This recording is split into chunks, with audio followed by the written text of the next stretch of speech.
Welcome, and thank you for tuning into the Supply Chain Dialogues podcast, where we will be diving into the procurement, supply chain, and operations management world. We got insights for you into new, old, and completely outdated truths, and hopefully that will make you more successful at your job by expanding your knowledge of solutions which are out there. My name is Daniel Helmig, your host for the show. I ran supply chains, procurements, and operations globally in 5 industries for more years than I care to remember.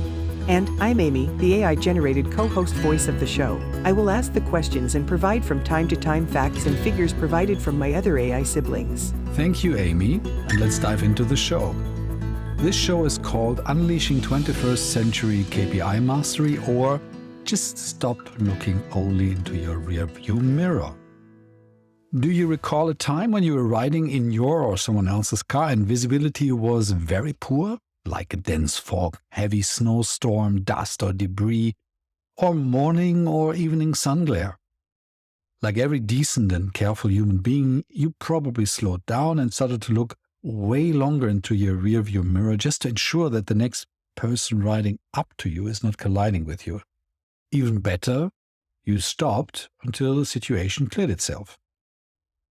Wouldn't it be crazy to continue going by now just relying on your rearview mirror, assuming that the way behind you is a good enough indicator what lies in front of you? Wouldn't that be crazy? Well, if you look at many businesses today, leaders drive their firm like a car in these murky conditions by only glancing at their rearview mirror. Sounds absurd, right? But that's exactly what you get when you rely only on hindsight-focused financial metrics that we use mostly today. In this podcast, we look about how to find ways to look up front. We will call it the power of 21st century KPI Leadership System. You will have a clear view through the windshield with a cool, dynamic, augmented reality heads-up display.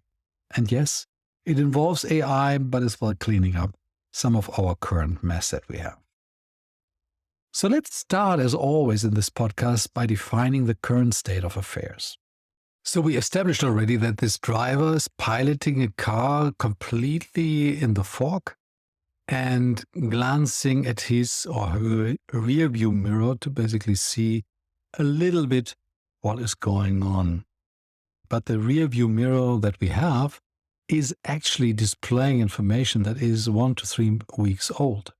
Now, you might think this driver will most probably be seen by everyone like a nutter. But intriguingly, everyone hails this driver as exceptional based on the track record of accurately guessing what lies ahead. Their intuition or guts are being applauded. I know, again, it sounds absurd when applied to cars, doesn't it? However, when it comes to steering a business, this is precisely the state of affair that most leadership teams have come to accept. Encountering bumps in the road, taking wrong turns, and being outpaced by competitors, all observed and analyzed through the rearview mirror. This rearview mirror, mind you, represents information with a lag of 1 or 3 months, the quarter reporting, and this is the best case scenario, as many companies require an additional 1 to 3 weeks to just consolidate information into reports. Now, the reason behind this acceptance of such precarious conditions stems from the widely embraced belief that there is only one standard for reporting and assessing performance at the corporate and senior management level: data grounded in GAAP, the principles of generally accepted accounting practices.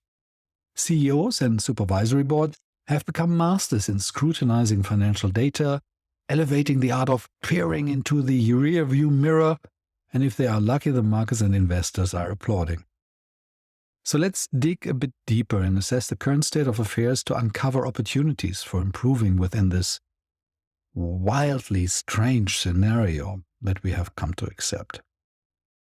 As per standard fiduciary obligations, every company must report historical cash flow, revenue, cost of sales, depreciation, EBIT, and other such data points.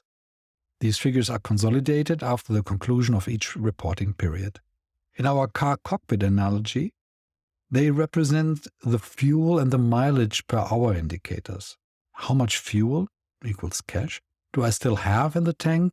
What is my consumption rate, which is cost of sales, depreciation, my speed, which is revenue, and my overall performance, which is then the EBIT.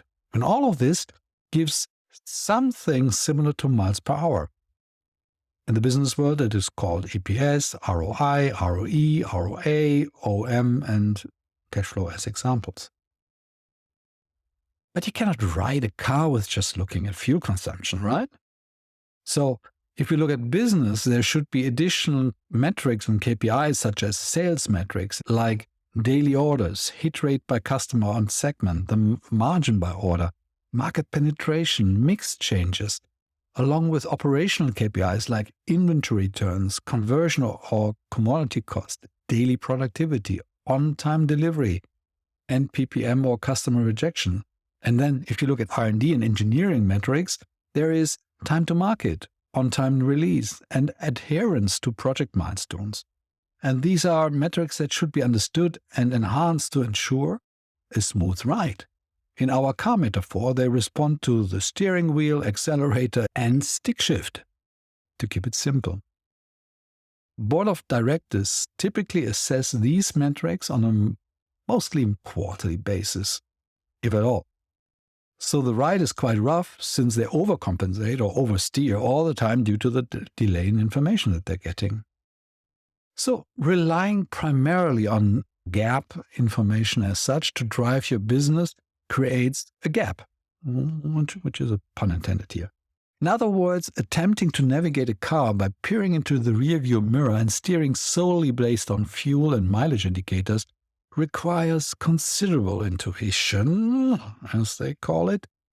No wonder that many companies therefore are driven into the ditch, because intuition doesn't drive a car. Numerous studies indicate that apart from the financial metrics required for fiduciary purposes, most other business KPIs lack easy accessibility and consistent definition across industries. Market penetration, variable cost, the share of wallet, contribution margin, 1 or 2, or quality issues in Division A may not hold the same meaning for Division B. Now imagine driving a car where each tire measures its pressure differently and independently decides if the tread still provides sufficient grip. What happens when there is sudden ice on the road? So while operating closely with customers and independently capturing diverse markets, it remains essential to establish a standardized approach for measuring performance in sales, operations, service, R&D, and product management. Complying with fiduciary requirements and delivering excellent financial reporting for markets and shareholders is just basics when it comes to steering a company. We need more internal and external metrics and KPIs that genuinely show the realities of our value chain and eventually then therefore the road ahead. So until now we defined and analyzed the current state. We as well see some of the gaps. If we want to improve the current situation, we have to start at the beginning. So let's look at step number 1, understanding the real-time performance of the car and underlying conditions that exist. Thanks to the significant advancement in technology, 21st century corporate-wide metric systems are no longer depending on monolithic ERPs, MES, and CRM systems.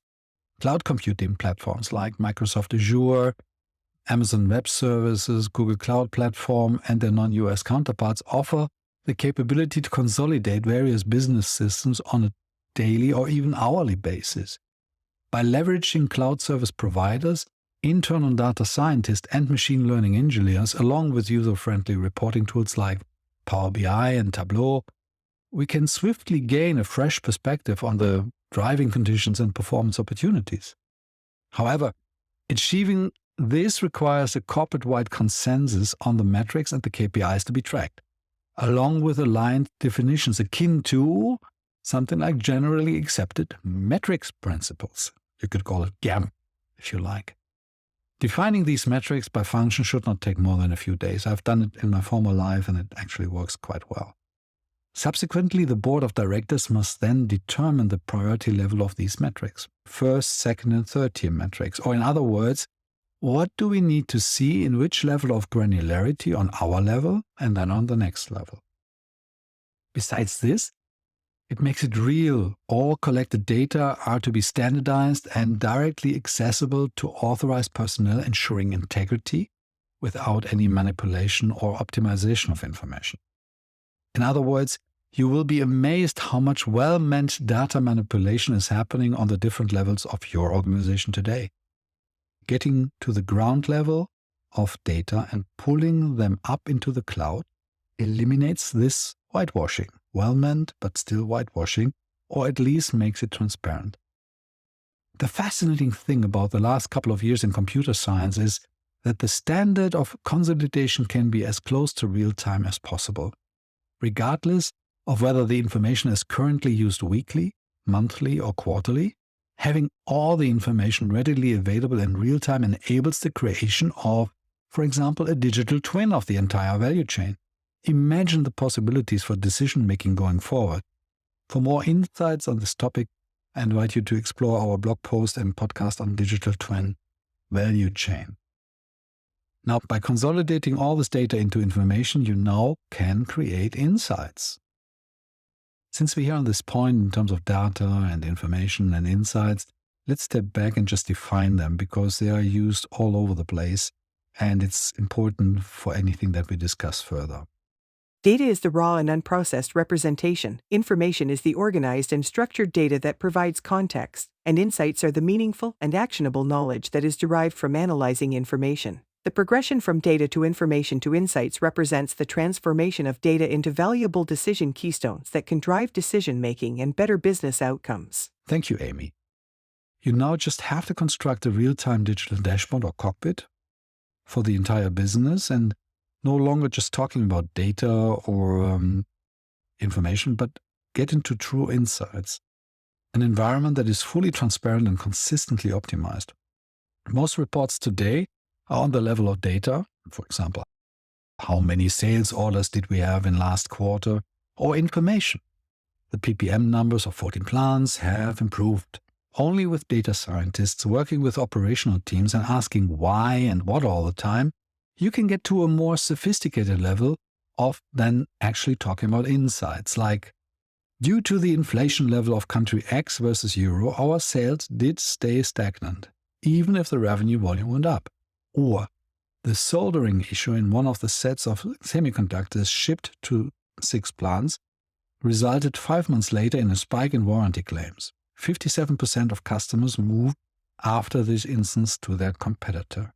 This is cool stuff and probably far away from what you will come up with when you would have all the data and information together at your fingertips. That will be much more interesting what you will be able to do. Still, sticking to our car metaphor, we are still not truly looking through the windshield. We merely see now the road directly beneath us, which is already a significant improvement compared to relying solely on the rearview video mirror and watching the fuel mileage indicator. At least we now, for example, can improve our sales and operation planning for the next operating cycle, or see at least a bit of the road ahead from time to time. However, we still lack an understanding of why.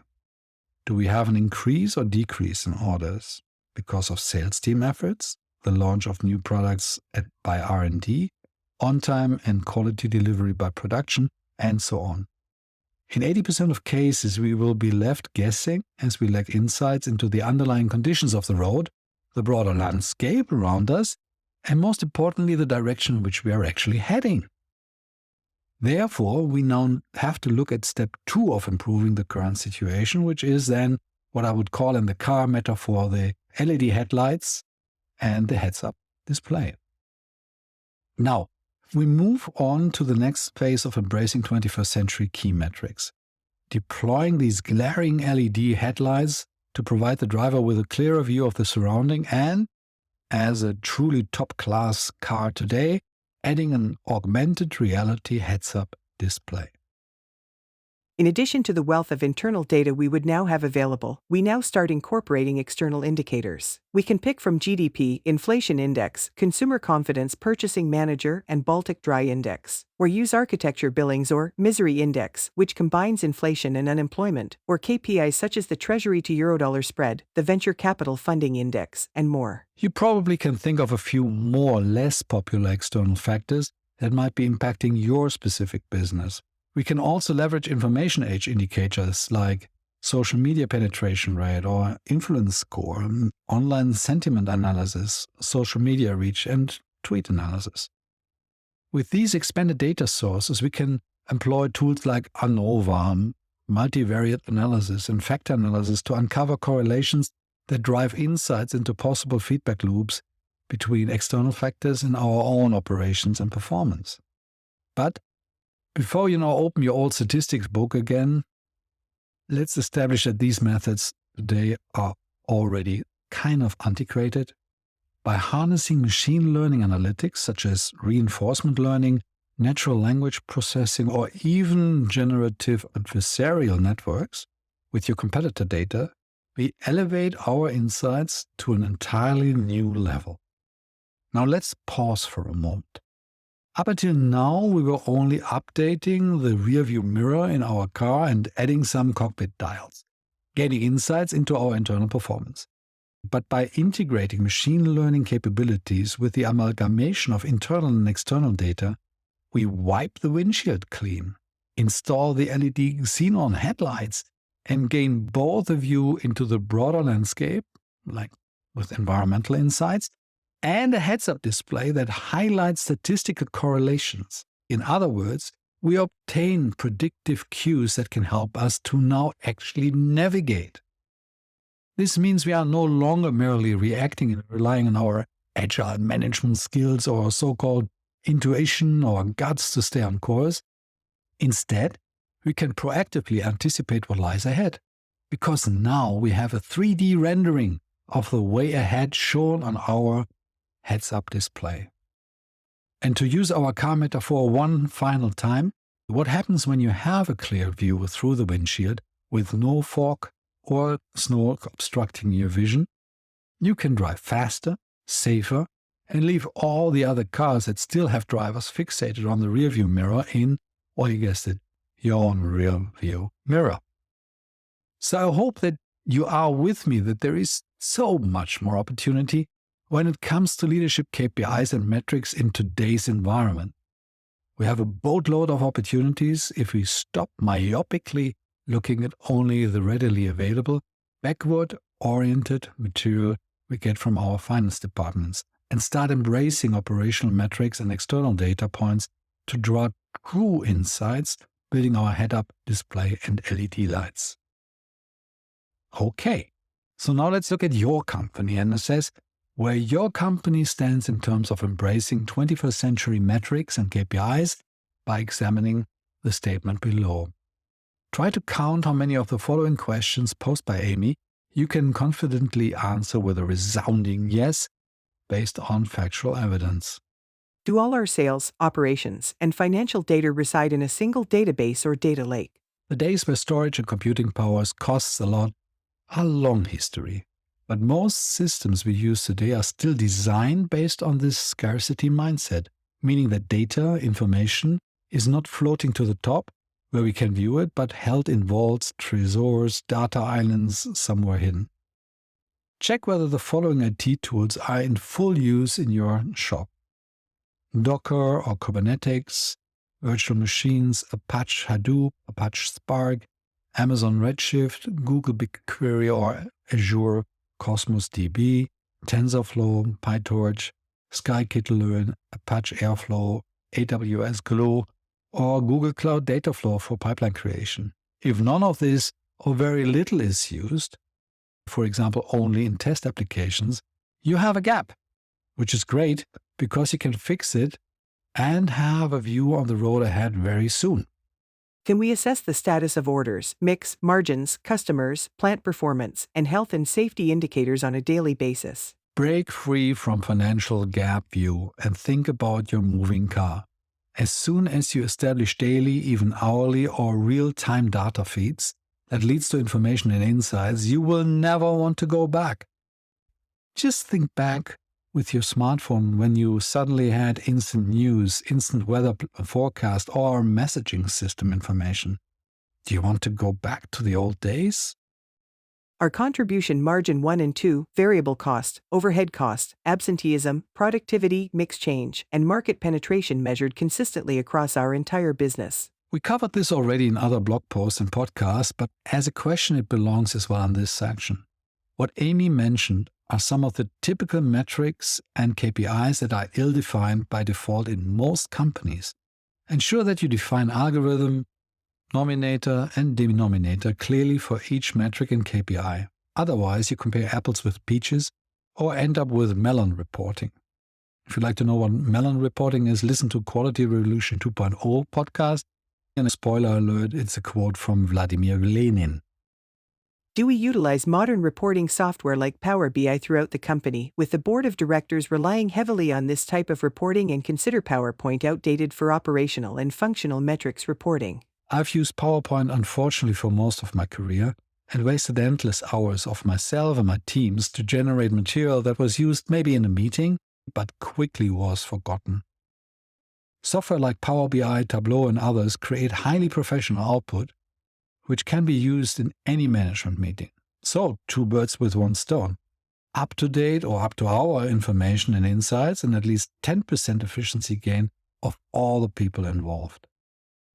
Is machine learning functionality integrated ubiquitously into our business operations? Many companies today use machine learning in some part of their operations. Bright, often quite young folks build brilliant applications that are so different from what most of us know that often the management does not even get it, or just assume that this level of insight is not possible and something must be wrong. Hence, often these new competencies are stuck either in IT or small departmental islands, and the opportunity lies here to actually try to gain insights into your biggest business questions, rather the obscure little playground routines that are being used today.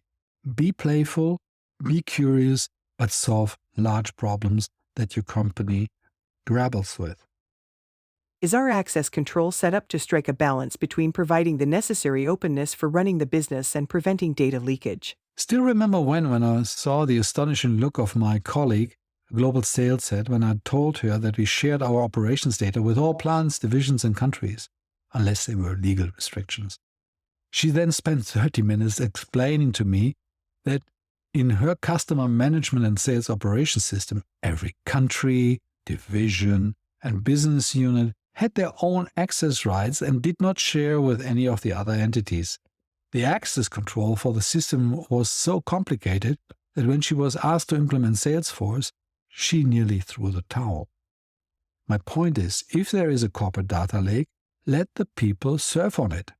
It increases competitive tension between the units, and just establish a few swim lanes against overeager use, and then the synergies will grow exponentially, not just inside a function, but especially across functions.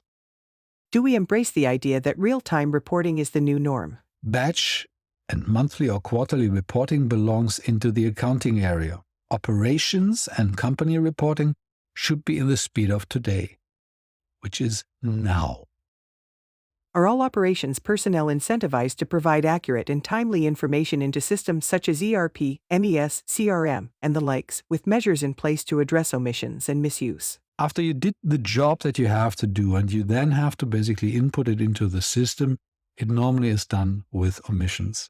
Everyone quickly learns with what you can get by in an input mask of a system without getting shut down. So the data you should have to draw information and insights from is far reduced due to the human input factor. So scroll through the input fields of all major systems and use process mining software to automate that as much as possible. Find the omissions and then find ways to eliminate the human from the equation by providing APIs from scanners to software or camera OCR capabilities, etc. Do we regularly assess each metric to determine if manual intervention is necessary or possible? And do we incentivize departments to minimize the number of tamper-prone metrics? Every metric and KPI being used needs to be labeled with something like a traffic light. Am I fully automated, which makes me green? Is any underlying data or metric that is used to derive my status input manually done, which would be yellow? Or is the input coming from an Excel spreadsheets upload, which would be red?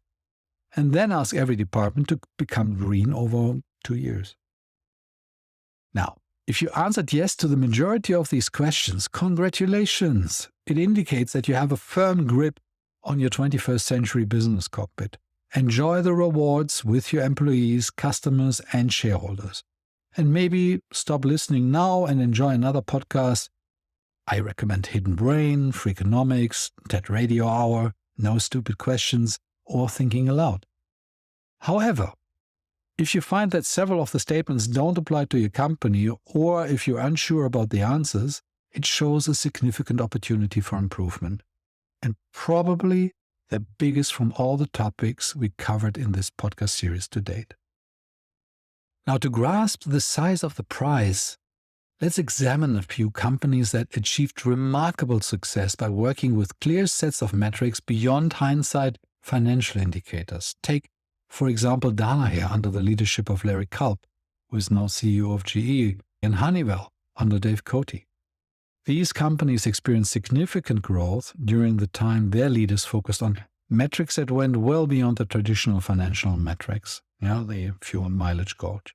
It is worth exploring their stock performance during these leadership periods, which you can check using your preferred share price tool, whatever it is.